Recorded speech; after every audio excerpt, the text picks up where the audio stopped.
All right, today we are getting into a question that drives way more of our lives than we admit. What do you want? Not what sounds right, not what you've been told to want, but what's real for you. My guest today is Bonnie Wan, the author of The Life Brief. Bonnie has spent her career helping some of the biggest brands in the world get clear on who they are and what they stand for. And at some point, she realized we're incredibly good at answering these questions for companies, but almost never do it for ourselves. So she built a framework to change that, a way to get honest, to get specific, and actually define the life you want to live. This is a conversation about clarity, about cutting through the noise, and about having the courage to say what you want before you default into a life that you didn't choose. This is Full Wattage. Let's get going. Bonnie, welcome to Full Wattage. It's so great to have you. Courtney, thank you for having me. I'm honored to be a part of your first season. Oh, you are a gift to all, and this is just the ultimate joy. Thank you. Bonnie, I remember sitting in the middle of a circle in the desert with some of the most interesting and successful women I know. And you stood up in the middle of that circle and you commanded the space and you said, "What do you want?" And then you looked deeper into everybody's souls and you said, "What do you really want?" And the circle leaned in and everyone shut their mouths. Tell me about your journey to get to that place. You know, I've been a strategist for over 30 years, and my job as a strategist, anytime I meet a messy situation, a complex, high stakes, urgent situation with a company, my first job is to ask good questions. And the best kind of questions are penetrating questions. And what makes for a penetrating question is a question that feels familiar, so it's accessible, but it cuts through the BS really quickly and drops you in deep fast. And I found that when we're looking at our lives, we so rarely ask, what do we truly want? Not in the, what do I feel like? What am I in the mood for? As you said in the beginning, but what do we really, really want that maybe we haven't said out loud or allowed ourselves to admit even to ourselves? And it's that place where we get to unlock what I call our truth. Because as a strategist, I've spent 3 decades helping companies get to their essential truth. Why is it so uncomfortable, Bonnie, for us to ask ourselves that question? We squirm when we face questions like that. Well, it's not our fault. So just to be really clear, we've been trained away from that question, and especially if you're a woman, you're a person of color, you're from a culture that is more societal focused, more other focused, more externally focused than internal. So we're really out of practice. And that's why I call the framework and the methodology that I've created, or really borrowed from the corporate world, I call it a practice because it gets easier the more you do it, but it's really uncomfortable at first. And what I found is people who aren't practiced, or more accurately, people who are from cultures who train against the question, living out somebody else's script for what success looks like or what a good life means, then the question feels dangerous when we first hear it. Because what we fear is an answer that I can't hold without disrupting everything else in my life. And Mm, that's real. yeah. When you say train against, what does that mean? If you're training against answering a hard question for yourself. What I'm saying is we're trained against going inside and finding our voice, finding our truth. And that training is done with love. We're not trained against those things out of manipulation or malevolence. It's parents, teachers, the people around us when we're kids who want us to succeed in society. And for everyone, there's long been a script for what a good life looks like. We have the American dream. We have all kinds of names for these externally painted portraits. of what happiness looks like. And we're Mm. handed those scripts really early on. But now we find ourselves in this era, an era of what the military calls VUCA, volatility, uncertainty, chaos, ambiguity. And we're seeing it. You just open your news app. You see the world is taking turns and directions that we never imagined, Yeah. that we haven't experienced before. So this is a moment when all those playbooks that we were raised on are no longer relevant. They've evaporated. So where do you go when the playbook you have grown up with, that script that you have been given, disappears? Yeah, that's such an important question. How do you see this time as an opportunity for individuals to lean into having the courage to say what they really want? Well, you named the main ingredient for this, which is space. But we live in a culture that is always on, right? We live in a business culture that wants us to hustle harder, do more with less. We live in a media and an entertainment culture that is about binge watching, binge listening. We always have something coming at us from the outside and social media. I don't even have to talk about social media.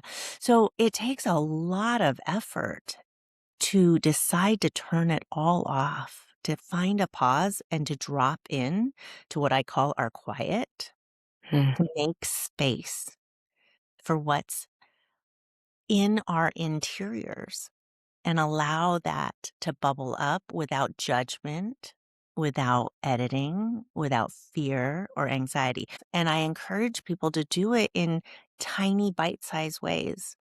5 minutes or 10 minutes a day, practice and allow yourself to sit in a liminal space and meet your feelings or your thoughts with curiosity rather than fear. You said bubble up, and as you were talking, I was thinking there is much bubbling right now, and if one is paying attention, there is something that is calling. So Mhm. how do you start to listen to that bubbling? And you said liminal. Explain liminal space. Yeah, liminal space is that in between space. My favorite liminal moment each day is the space in between sleep and wakefulness. Mm. And that space is sacred when I don't reach for my phone as soon as I wake up. When I can just lay in bed and allow thoughts to run through me, allow myself to listen, allow myself to just lay there relaxed, but my brain is starting to activate. And that's when I've written my best strategies. That's when I come up with the most effective insights. It's when I am able to connect dots, see beneath the words, find meaning in the messiness. It happens in those liminal spaces. Other liminal spaces for me are shower moments. Yeah. Anytime I'm in warm water, Nothing right? like a good shower. Comes right out of you, steams right out of your pores. But it can happen in the workplace too, Yeah. in between meetings. I remember I worked in a very big building and we often took the stairs. So when I had to go from, a meeting in the fifth floor conference room down to the third floor conference room, that walk was a liminal space. It Yeah. was a great space to exit what was just happening and leave that behind and not quite enter what was about to happen. And things again, dots connect, ahas show up, insights form. The liminal space and the lack thereof, especially because when we have a moment, we reach for a device, we reach for our next form of stimulation. Talk to me about the importance of giving yourself that space. What do we gain? We gain a relationship with ourselves. And you Our start to own, hear the bubbles, right? yes, the voice inside you starts to bubble up. Yeah. And the truths that the voice has and holds and has to say is so valuable. Again, especially in this time of infinite choice, Mm. of Infinite choice. infinite choice, Yeah. infinite striving. Yeah. This is not a culture where we ask ourselves, when does it end? What is enough? Right? But Yeah. we can ask ourselves those questions. What is enough?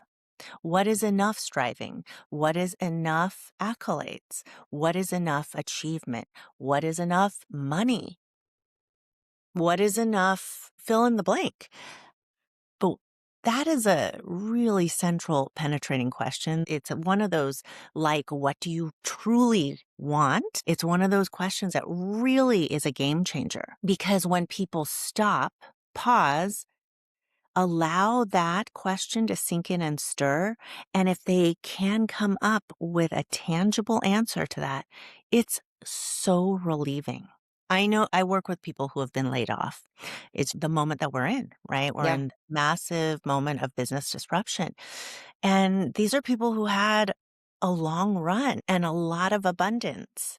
And then all of a sudden, they're thrown off the first mountain, as David Brooks calls it, right? And a lot of them didn't see it coming. And a lot of them are at an age and stage where they wonder, are they relevant again? And there's a panic. There's a deep, deep seated fear that comes in addition to the grief and the loss. But when they meet the question, what is enough, with curiosity, allow it to sink in and stir, and an answer comes up, what usually happens is relief Yeah. because what they realize is what enough looks like is far less than what they had imagined in their minds, and that enough is wholly possible and doable. So there's really no reason to panic because the life that they were living was more than enough. You're taking a page right out of my experience book. I was laid off unexpectedly, like most, didn't see it coming. And the day before it happened, I was making my bed. I remember being wholly unhappy in this job. And I thought, how much is enough? How much money do I really need to make? This experience is not right for me. I could feel it. The You next day, knew. That I was the knew. voice. That's the voice I'm talking about, right? But it's a scary voice to listen to and act on because it's telling us we're going to do something transformational and That's disrupt. right. That's right. And when it happened, I remember feeling complete shock, panic, and then a slight touch of relief that I didn't want to trust it. And I think that creeps in and you realize I was really letting myself press forward in a situation that wasn't right for me, not facing it or answering the question, what is it that I really want? What am I really after? Here's what I've learned after 16 years of teaching this practice and living it. The answers we seek lie behind the questions we avoid. Say it again. The answers we seek lie behind the questions we avoid. Mm, Because our bodies already know, right? And then it feeds our brains. Oh no, dangerous question. Danger, danger. Are you ready for change? So, what I heard in your story is you knew the truth. You were listening to that voice, but you weren't ready to no. leave that job. And I would have stayed longer. I would have tried to make it work. And we do that because Yeah. we want to give the relationships that we have, and everything in life is a relationship, by the way, whether it's your relationship to your job, your relationship to your work overall, your career, your relationship to money, your relationship to another person, your relationship to yourself. It's all a relationship. And we want to give, especially women, we want to give our relationships every chance in the world, Yeah. right? We want to give it a shot. And that's human. There's nothing wrong with that. And there's a difference between not being ready and actively avoiding. Sometimes that's a fine line and it's hard to distinguish. Yeah. Like, How do you distinguish? That is hard. That is a hard line to it is distinguish. hard. It is hard.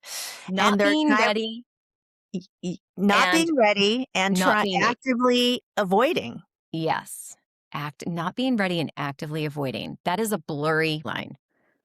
Yes, even for me. And I Still. this still there are moments where I feel the resistance, Ah, I but it hate that takes feeling. me a Yeah. moment, but my excuse is that I'm not ready, right? Oh, yeah. So, but I know the difference. And really, all of our voices, our connection to them, it's right there, just like with you in that job. And by the way, I don't use this practice to advocate leaving people's jobs. Right. There are people who think that this isn't all about departure. Sometimes these questions help us find our reasons to stay and commit and give it more time. And, Yeah. in the whole time I've been doing this, I had 2 long-term relationships, both, that span a quarter of a century. My marriage and my job at the agency that I love, both were family. And Mm. I left that agency in 2024, but that's after 25 years of After being. 25, I wanna talk about that, Bonnie, because you mentioned to me that you had this idea for the life brief or a flicker of it. Like, it wasn't I think we always expect this light bulb moment. The light goes on, you know exactly what's happening. Walk me back to that moment, and what did it feel like when it first came through, and how did it morph over time? Yeah, the flicker was just this idea. Ideas are the birthplace Mhm. of good and great things. I come from the industry of creative ideas. I thought, wow, these tools that we use for companies, wouldn't they be great for how we run our lives? But at that time, I was young, I was naive. I hadn't really pushed through some of the most challenging Yeah. chapters of my career. So I didn't really know what the application would look like. I didn't have an idea of how to deliver or package those tools in the ways that our lives need to be held safely. Mm. For me, it was just a toolbox, a tool set, and an idea. And it wasn't until 2010. 2010, I was hitting 40. And so this was 2 decades later. And I hit a real ditch in my life. I had 3 kids under the age of 5. Wow. Um, my marriage was suffering because we were competing and complaining with each other. And, we had conflicting schedules. And I thought that my marriage was broken and that I had married the wrong person. And it was so easy to blame him. It wasn't an intellectual idea. It was totally spontaneous in a moment of desperation Mm. because all I could think about was what my fear was telling me, which was I need to separate with my husband. This was not going to work. And in that act of desperation, I went to my habit as a strategist and started asking that question. What do I want? No, no, no. What do I want? Yeah. Not what do the kids need? Not what do my parents expect? Not what is my husband hoping for? What do I want right now? And I just let it go. I let the dam break and I let everything come out without withholding it, without judging it, without being afraid of it. And what comes out on the page surprises you. You start to see some themes or patterns. You break some assumptions that you were holding. And for me, what was glaring was that it wasn't my marriage that was broken. It was my relationship with time Mm. and how I had been spilling and spending it instead of investing it in the people and the things that matter most. And it was in that insight that I could see my own accountability for the friction in our marriage. And Yeah. once I could see that, now I can solve for it. And that was the birth of my first life brief. And it was called Take Our Time, Take our which time. meant take back intention of my time, control over my time. I'm not a victim of it. And slow down, stop running into the future, slow down and be here with my family, be here with my husband. Let's reimagine how we all spend our time. When you run towards the future, you're really running from the present moment. and you're escaping the beauty, and you don't see it until it's too late, unless you're really cognizant. It's so important. Talk to me about the courage it took for you to pick up the pen and put it down on the paper and really face and see yourself. Well, that first time, as I said, it was an act of desperation. It was like, Do you have to be desperate in these moments? no, you don't have to be desperate, but I will tell you, discomfort and despair are great tools Yeah, they are. for Damn it. pushing us into the Yeah. zones that we wouldn't choose to enter on our Yeah. own, especially when times are good, right? Especially when times are good. Yeah. And I think that's human. That's not a fault, right? It's not a weakness. And people don't want to hear that. But again, a lot of people are being forced off that mountain, thrown off the mountain of their first mountain playbook. What I'm referencing is David Brooks' book, The Second Mountain. The second mountain is the one we choose from a place of truth and joy. The first mountain is the one that we are taught from our very early ages Mm. need to climb. And that at that peak is where happiness, satisfaction, and fulfillment lie. But there's two major experiences. People either get to the top of the first mountain and they think, where's that feeling of fulfillment and happiness? Or, like many people right now, they're getting thrown off that mountain and they find themselves in what he calls the valley of the unknown and the valley of despair. And so I say life is full of agitation. Agitation is a signal that something in your life is calling for more attention, more Yeah. clarity. So don't run from it. Lean into the agitation. That's where the good stuff lives. I don't want to focus on struggle, but I want to focus on struggle because we always like fast forwarding through the commercials. You want to get to that next Why block of do we want to content. avoid struggle? Yeah. That's what I want to know. Why do we live in a society that wants comfort and convenience and is deathly terrified of the struggle? Well, because struggle sucks and convenience feels good, but you don't get to your next pinnacle, your next mountaintop without really getting into that valley. And as much as we try and avoid it, that piece is where the real refinement happens, where your clarity happens, when you lose your identity because you lost your job, when your marriage is falling apart, when you have something tragic happen, when you're facing that struggle, you really look inside and say, what am I going to tolerate in my life? What am I bringing into my life? It is not comfortable. I remember going through a breakup and never being more poetic in my life. My journal was ripping, my ideas were good, and it was because my heart was broken. When you get out of that, you miss that piece of yourself that is so raw and edgy Yeah, your and heart was broken open. open.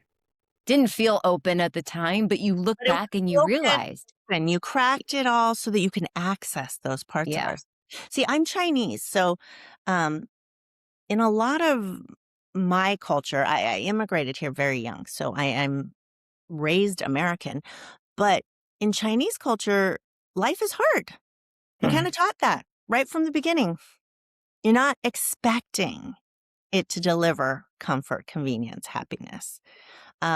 Somehow I feel like there's an underlying unspoken expectation that life is supposed to be not easy, but happy all the time. I want to dig into something that is weighing on my mind. We're in this age of suggestive AI, quick solutions to some of life's biggest questions. You can jam it into a system and get an answer quickly. The risk is that it robs us of our own struggle. We get an answer that's generated for us, but not felt by us. So, what do we lose when we let something prescribed replace something that's earned? Well, you just said it. We lose the work that gets us to true transformation, true growth. If it's fed to us, it's just a nice thought. And they're beautifully said. AI is so good at packaging it. So it's not Hmm. just the speed, it is how it serves it up, right? It's serving it up in the language it knows that you are ready to receive, that you enjoy, that makes you feel good. It's learned you. So it's very, very believable. But it's not the belief, not just seeing it, that tattoos into your mind and heart, that stays with you, that penetrates, that moves you, propels you even forward. That's when it's hard earned, when you've worked to get there, when you've had 50 other U turns in your thoughts, only to be hit by lightning because you've let it stir for so long. That's the effort that I think breeds tattoos, the tattoos that actually catalyze us into acting on change. Yeah. You've seen people make some strong transformations in their lives by going through the life brief. Talk to me about the importance of that tattoo versus getting to a solution quickly and the importance of conviction. So I have people who, in my retreats and workshops, they're very type A, and uh, they like to be the good student. From the first brain dump, this is the segment of people who will always say, "Am I doing this right?" Mm. Those people very quickly want to get to the end. They want to have the tidy brief, perfectly polished, extremely streamlined, and they want to walk out and start living it. They are the ones who are most frustrated and have the hardest time getting there because of that impatience and speed and the need to know how somebody else is telling them to do it versus finding how they need to do it for themselves. So it tells me a couple things. It tells me they're still living from an outside in life where they're looking for validation, right? Mm. You're looking to be right. And AI does that really well, loves to prop us up. AI doesn't challenge us in the ways that life and the people around us, the people really invested in us, do. That outside in is a signal that maybe this person isn't ready, but it's still great to do the practice because Right. they're going to come back to it at a point where they are ready. And then they're really in their heads. That's the other signal. They're very much thinking their way into their brief, into clarity, and we cannot think our way into it. Comes from a deeper place from within, right? You want to call it your gut, your intuition, your heart, name it what you will, but it is not your mind. But it feels safe. It feels safer. I identify with this person that you're describing all too I'm that closely. person. So for those who are listening who are that person and want to logically map their way to the next thing versus feel it in their heart, which might be completely different from what your brain is telling you. How do they start to let the bubbles flow? How do they start to let the flickers happen?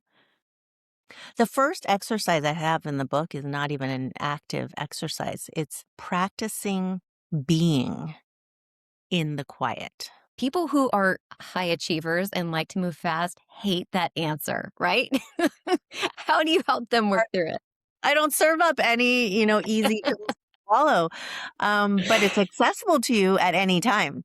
You can stop whatever you are doing and sit it? in the quiet. And that practice is the most fundamental.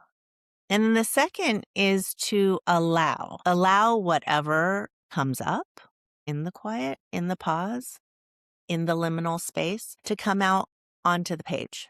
Mm-hmm. Because then you get to name your feelings, you get to capture them and then meet them later with curiosity. And that is the formula to get into deep relationship with yourself without having to have an avalanche of truth hit you in one moment. Because any relationship, every relationship is a dance, and you learn to dance over time. And it's the same for the relationships we have with ourselves. We have to learn to dance with our truths and just let out a little bit at a time. But first, we have to practice creating the space and the pause Yeah. for them to find us. Yeah. Just a little bit at a time and letting those observations carry you forward. That's what I'm hearing you say. Yeah, and meet them with curiosity. Huh, Yeah. where's that coming from? What would I call that? Is it familiar? Have I felt it before? Is this the first time? And then Yeah. your curiosity will lead you down a path. And I have found every time that most of our answers to those questions are not as scary as the fear itself. Yeah. That's right. We imagine the worst. It's really easy for our brains to go to the worst case scenario. And that's why one of my brain dump prompts is, what is the best case scenario? Because if we can train our brains to go to the opposite direction, it starts to loosen up and it starts to give us signs of what we really do want. I've been sitting in the awareness piece. It's not my natural state to just observe and be quiet. But what's been coming up for me is noticing patterns of behavior that I Ugh. demonstrate in stressful times when I'm triggered. That awareness of this is why this is coming out for me has become so powerful because then I realize my day is actually not bad. I made it bad because I felt insecure that something happened at work or at home. And then I started to spin. And I've started to notice before that spin happens and just write it down or track it. Your point is so important because we do shift out of that discomfort and towards the next thing, which keeps us running. Even if we're overrunning it with something Yeah. else or distracting it. You said some really powerful things there. And as a strategist, we're first trained to ask penetrating questions. The reason we ask those questions is to collect data. Mm, We can't come up with a strategy if you haven't walked around the situation. When it comes to the life brief, we're collecting our emotional data.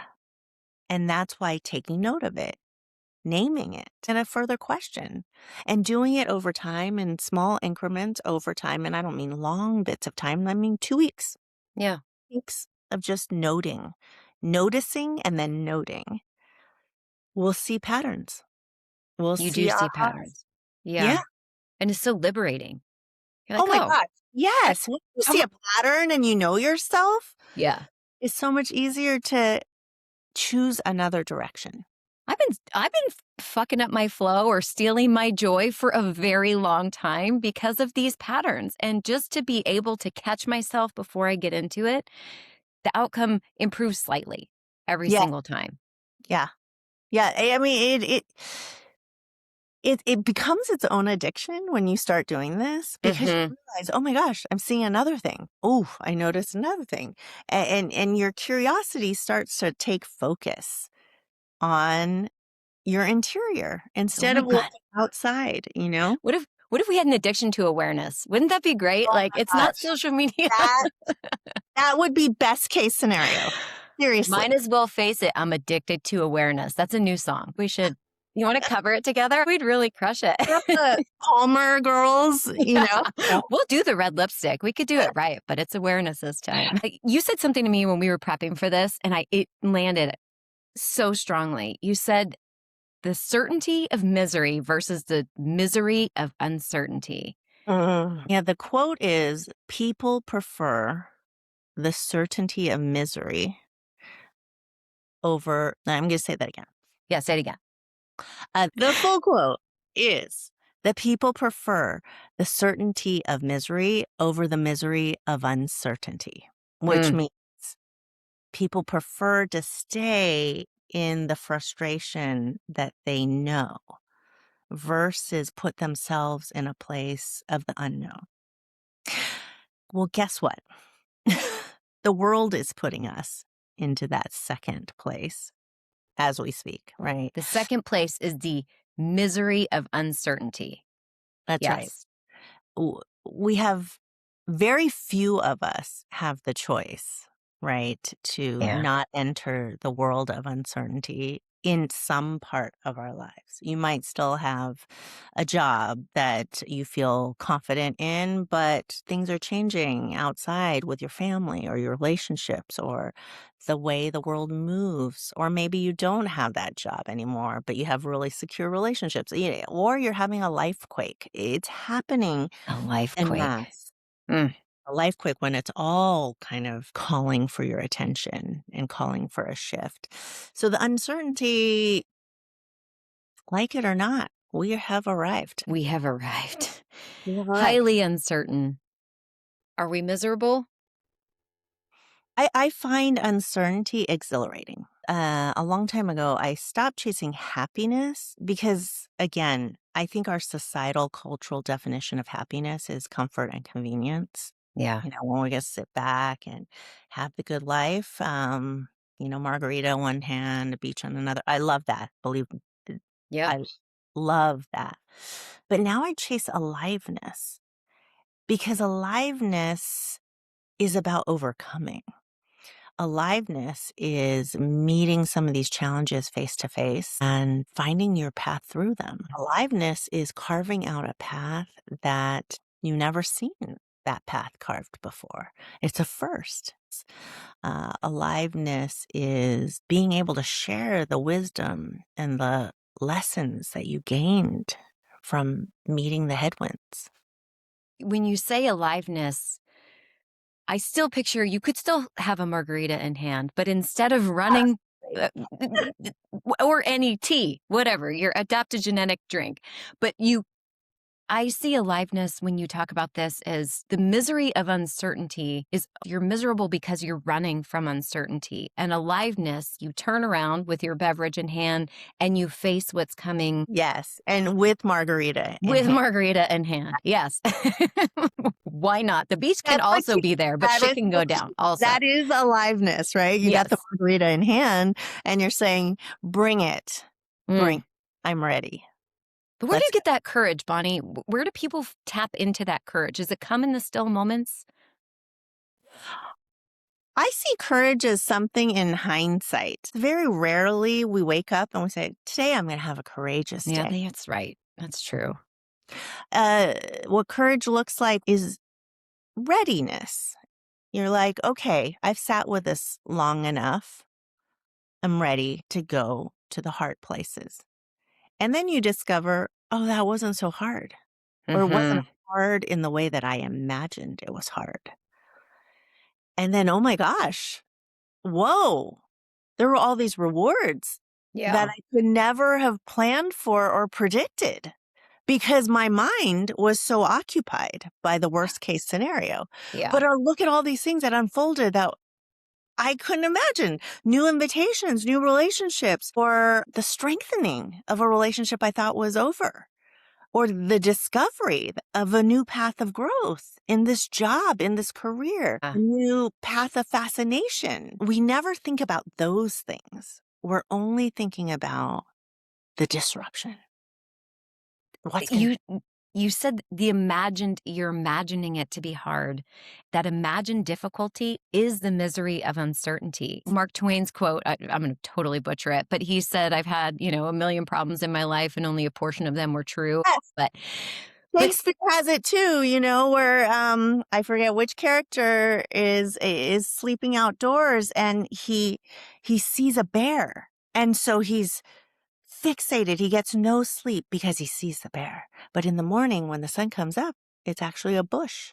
how many bushes are we turning into bears in our lives? I know for myself, there's many. And going back to that place of a job transition for me, and if anyone listening is in a job transition, the excavation that happened in that, what was torn Mhm. off of me, and the identities that I was holding that were no longer true and where I got my identity from, all of that fell away. So what emerged from that was this emblazoned, impassioned individual who shows up consistently. And I would have never wished for that. But nonetheless, that's what happened. And By out the of way, your struggle. language is so juicy and evocative. Excavation, Oh, yes, it's an excavation. And when life happens to us in those ways, right? When we yeah. lose the job, we are thrown into the excavation. Mm, But I see leaders who are also actively excavating, and it actually propels their leadership yeah. because they realize when they see the bush, not the bear, and they have the clarity for what they want and how they want to lead. Wow, the acceleration is incredible. Yeah. Jen Sincero, who wrote You Are a Badass, which is a book that I mocked and then read and then loved, which is a pattern in my life. Okay, But that's a good pattern to name. it's a good pattern to name, and I still do it, but I also still notice it. But she says there's nothing more powerful than a freight train of fuck yeah. When you talk about the leaders who know where they're headed and know what they're bringing, it's that conviction in corporate speak, the high conviction moments where you're leading through tumultuous times and bringing more clarity, Yes. more clarity, more action. And that's And it's contagious. clarity born of your wisdom, not fear. And when you are that freight train, people want to hop on board. That's right. And where does that conviction come from? It comes from the what? Clarity. And the struggle. Yes, the You struggle. have to Well, be the on the clarity. You cannot get to the clarity without the struggle. That's right. So And then don't that chat GPT clarity. or Claude your way to the answers. Right. That's Damn right. it. And you will hear, I love Claude. I joke with my husband, oh, I'm going to spend this weekend when you're gone with Claude, my Mm, boyfriend. I'm not anti AI, but AI is for thought starters, right? yeah. It can unlock new paths for me to then aim my curiosity, aim my attention, aim the questions. So it's useful as a partner, but it's certainly not going to give me the answers and certainly not the answers that propel real action, real change. Yeah. High conviction paths are Yeah. not found on Yeah. LLMs. Yes. They do not take us down the fuck yes freight train No. path. No. But let's get on that freight train path. I like this energy, Bonnie. This is good. I like Okay. this. I want to be respectful of your time, but I want to commend you on your courage to not only face transitional moments in life and difficult moments in life with curiosity, but you've written The Life Brief, which is a book that I adore and I have shared with friends. Your work has been very transformative. You've had the courage to disrupt your life, and every time you've disrupted it, you've gotten closer to that freight train. So now that you're here, book is launched many years out, many lives changed, many talks given, corporations that you've worked with. Is there something that you want still that you haven't said out loud yet? Yes. In my heart of hearts, I don't say this out loud because I don't want other people's opinions or judgments around it. So it's my private desire is I want this practice of clarity that unlocks agency Mm. and creativity to outlast and outlive me. Growing over time. Growing over time and beyond me. My work this year was to shift from being the business to building a business that other people can touch and mass because it's not about me. It's about the power of curiosity to lead to clarity and clarity to show us all that we have more agency than we have been conditioned to believe we have. And that agency unlocks the sovereignty. We are not victims to our lives. We always have the choices available to us. And it's more than two choices. It's more than should I stay or should I go? Is this good or bad? But that's not where life lives. It's not where creativity lives. There's so many more paths of possibility if only we can get curious about who we are and what we really want. That is the message of the day. It is a perfect place to end it, Bonnie. I want to thank you for sharing your truth with us and your wisdom with us. Thank you I for appreciate doing you. this, Courtney. I know that this is what you were meant to do. You have a great voice for it, and you're going to pick some really amazing people. Oh, thank you. I appreciate that. Well, Bonnie, thank you for joining us. Where can people find you if they want to follow your work or get engaged with you? Yeah, come on thelifebrief.com. And if you want to do it together, let's do it. There is the book, but what I have found is it's exponentially more powerful to do the life brief in the company of others than to do it solo. Right. You heard it. Lifebrief.com. Reach out to Bonnie. Start finding your purpose and path. And Bonnie, thank you again.